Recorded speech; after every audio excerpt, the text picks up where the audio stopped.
Magandang buhay mga ka-friendship. At ngayon naman ay magluluto ako ng sweet and sour na isda. Ito pong isda na to ay lapu-lapu. Sariwang-sariwa po yan. 1 kilo na po ito. Kaunti lang ano. Kaya di bali, konti lang din naman kami. Tsaka pang pananghalian lang. Yan. Piprito ko po muna siya bago ko i-sweet and sour. Ayan, at ayan na nga po. Piniprito ko na po ang aking isda. Masarap po yan. Mura lang naman ang kilo niyan dito sa aking suki. Bali, 350 ang kilo. Ayan, ito na nga po yung aking sauce ng sweet and sour. Ito yung niluluto ko na. Ayan po. Hindi ko na po ipinakita kung paano ko siya ginawa. Pero syempre, same procedure din po. Alam nyo na naman po yung igigisa yung sibuyas, yung bawang at saka yung luya. Tapos after nun, susunod ko na agad yung carrots at saka yung bell pepper.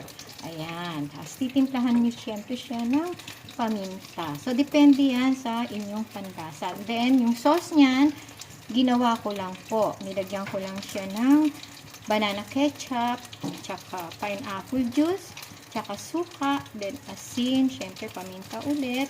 So, depende sa panlasa niyo kung ano yung gusto nyong timpla.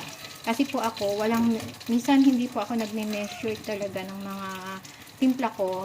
Tansyahan lang yung aking pantimpla. Ayan po ang aking sauce ng sweet and sour. Ayan, kumukulog na siya.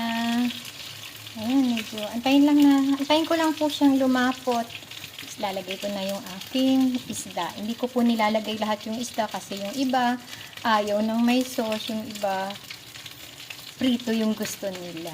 Kaya, hindi ko po lahat ilalagay yung aking isda. Ayan po. Ayan.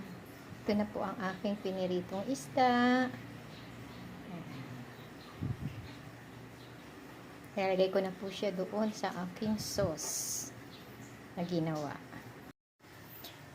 At ito na nga po ang aking sweet and sour na ano tawag dito? Lapu-lapu. Ayan po. Ready to serve na and ready to eat. Ayan. Thank you for watching my video. God bless us all po. And please do not skip my ads. Then follow for more.